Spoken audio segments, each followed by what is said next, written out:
'Cause all of the small things that Masaya lang ako ngayon no? Wala, masaya lang ako. Iba talaga guys, pag masaya ka, para kang ano.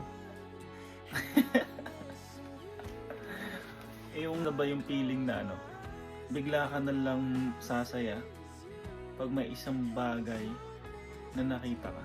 Ano nga ba yung nagpapasaya sa'yo? Bagay na inaasam-asam mo. Siyempre, may mga tao din na magpapasaya sa'yo. May mga tao din na pag nakita mo, masaya ka na. And madaming ways para maging masaya. Kaya piliin natin na maging masaya everyday. Lalo na tayong mga OFW, malayo tayo sa pamilya natin. Kaya piliin natin maging masaya. At isipin natin yung mga bagay na magpapasaya sa atin. Wala lang. Masaya lang ako ngayon kasi hindi ko nasasabihin. Basta masaya ako ngayon. Yun, masaya ako.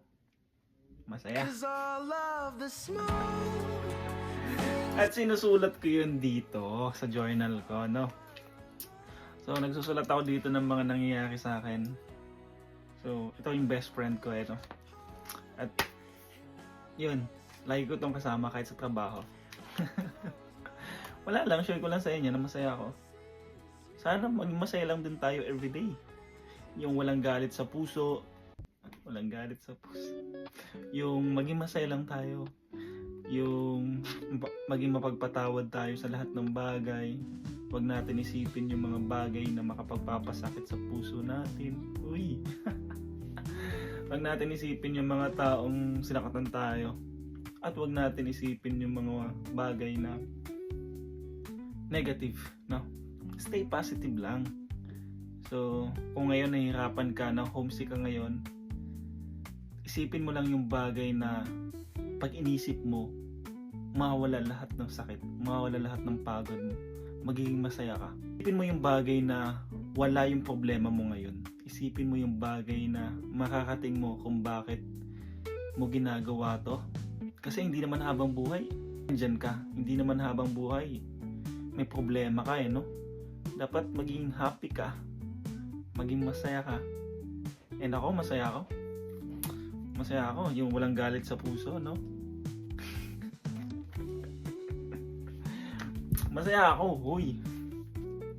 Thank you dito sa aking camera kasi lagi kong kausap.